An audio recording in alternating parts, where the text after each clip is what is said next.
Hello, and welcome to Let's Talk Impact with Dr. C. And I'm your host, Dr. Merrick Seymour. Let's Talk Impact is about engaging urgent and sometimes uncomfortable topics relevant to ministry that positively change the lives of people. And what we discuss here on Let's Talk Impact could be the difference between success and regret. Let's Talk Impact is intended to cause listeners to take an introspective look at how they approach leadership, organizational, and even personal development for this very season. Let's Talk Impact promises to ignite the big aha moments for pastors and for ministry leaders and for organizations and even individuals who are responding to the call of God on their lives.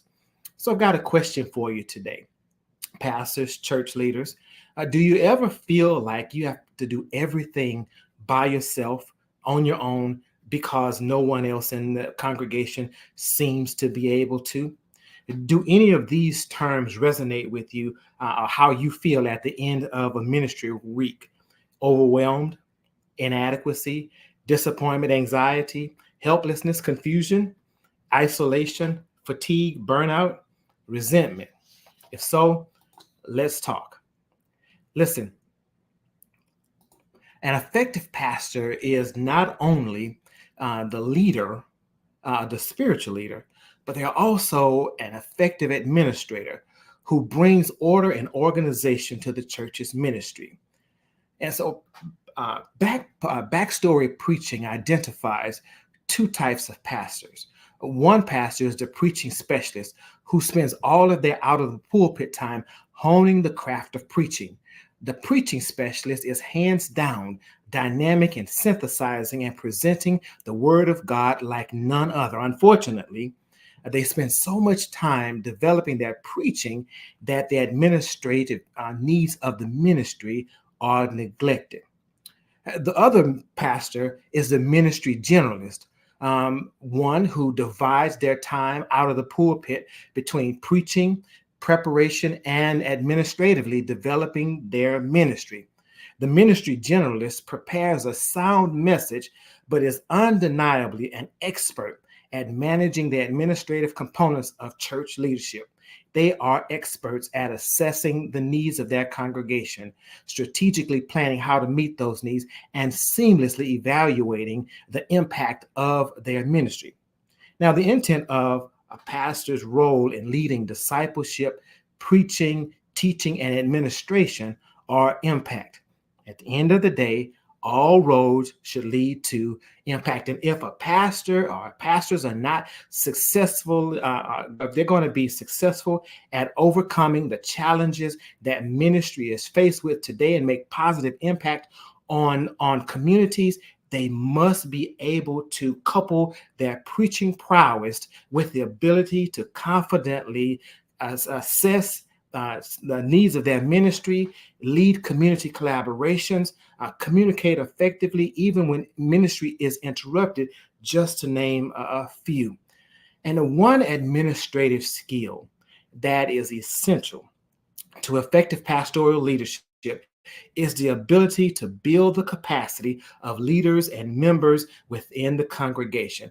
Pastors play a critical role in building the capacity among church leaders and members to help them grow and to help them contribute effectively to the church community. And so in this episode, we want to talk about pastors leading congregational capacity building. So in this time together, we'll talk about what does it mean? What do I mean by capacity building? We'll share with you four ways that pastor can build the capacity of members within the church community. So the question then is, so what is capacity building? Well, capacity building is the process of developing and strengthening the skills, the intellect, or the instinct rather, the abilities, processes, and resources needed by an individual or an organization to survive, to adapt, and even to thrive. Capacity building is not only aimed at the congregation, but it's also the pastor's ability as well to achieve congregational goals. Administrative pastors analyze a congregation's internal entities and external relationships to understand impact. And simultaneously, while looking at the congregation, the pastor critically evaluates his or her own ability to lead change and to maximize the congregation's effectiveness and their impact. And so, how do you build capacity? How does a pastor build the ability or the capacity levels of ministers, individuals within the congregation? Well, there are at least 4 ways, simple ways, that a pastor could start building capacity of members and leaders of the congregation. And so the first way is to create opportunities. Pastors must start building leaders' capacities by creating opportunities for members to showcase their abilities. And you may say, so how does that happen? Well, there may be opportunities in one-time projects. There may be opportunities for them to participate on teams with a task that the pastor has assigned. There may be opportunities for them to show what they can do simply by the pastor assessing what they've done in the past and so on. And so a pastor can build capacity among leaders first by creating opportunities for individuals to demonstrate that they have capacity to lead and to grow the ministry. The second way is to nurture talents. After a pastor has put forth opportunities and individuals have demonstrated their capacities, their abilities to lead or engage in the growth and life of the church, then the pastor has got to nurture those talents. And pastors further nurture capacity by causing members and leaders to be a part of intentional mentorship, intentional training programs, intentional development opportunities for those individuals who have demonstrated a capacity to lead in the life of the church. And so it becomes important that the pastor not only creates an opportunity, but the pastor should then nurture those newly discovered talents. Number 3, celebrate achievement. Pastors can encourage the capacity of leaders by celebrating what has been done. Everyone loves to have someone say thank you or job well done. But a pastor can celebrate the achievement of individuals and build their capacity and their confidence at the same time. How does he do that? Or how does she do that? Well, gosh, a public thank you would do. A written acknowledgement, a recognition of what they've done, whether large or small. Every time a pastor celebrates the achievement of an individual that they have recognized as having leadership capacity or talent that builds into the life of the church, every time a pastor recognizes that and celebrates that, it encourages that individual to build their own capacity to continue in the help and the work of ministry. And then finally, a pastor, not only should they create opportunities and then nurture the talents that they've discovered and celebrate achievements, but there's got to be a culture of support. And so a pastor helps leaders and members feel valued within the church community when encouragement is the norm. And so pastors foster a sense of a culture of support for individuals who have demonstrated a capacity for leadership, for engagement, where it is the norm that everyone is supported for their efforts in ministry. And if an individual sees one person being supported, that individual will believe that they too will be supported in ministry.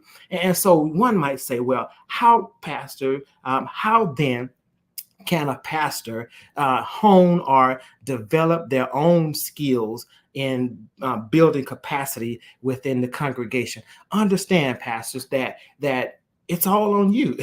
The morale, the hype, the excitement. The pastor has to be able to help develop and strengthen the skills of members in the congregation. And so, how does a pastor develop their own skill to recognize and build the capacity or the skills of others. Well, one way of developing and honing your own skills as a capacity builder, pastor, is to focus on developing leadership skills of the current team through mentoring, through training, and skill building. Focus on the team that surrounds you now, whether it's one, whether it's 10. Focus on the team that you have currently and intentionally mentor them in those areas that are conducive to furthering your ministry. Focus on developing those skills that are essential for the success of the ministry. Focus on those that are around you already. And then number two, another way that you can build your own skill as a capacity builder is to collaborate with other leaders to leverage their resources and their expertise. Remember, everyone's had to start somewhere. So every successful pastor had to start out by being taught by someone else. They had to learn just like you. So collaborate with other pastors that demonstrate the ability to build up leaders, to build their capacity, to encourage them, to support the ministry with their hands and their hearts. Collaborate them and leverage their resources. Ask questions, make observations, take notes, and then try those things in your space as they are as they fit in your ministry. But then finally, and most importantly, invest in your own development by engaging in a leadership coach. Make sure that you have, while you're spending your time and resources on preaching and becoming a greater preacher, invest in your development as an administrator by engaging a leadership coach. And so as I take my seat, understand this, that a pastor's ability to build capacity of church leaders and members is crucial for building a strong and supportive church community. By creating opportunities and fostering a culture of engagement, pastors can increase the capacity of the congregation's overall morale and desire to serve others. By recognizing and nurturing the diverse talents that God has blessed your ministry within the church communities, pastors can cultivate a vibrant and empowered congregation poised to impact service and spiritual growth. As church leaders, continuously develop your administrative skills. Listen, those administrative skills are key to sustaining and maintaining relevant ministry that deeply impacts your congregation and communities. Pastor, keep in mind, the momentum starts with you.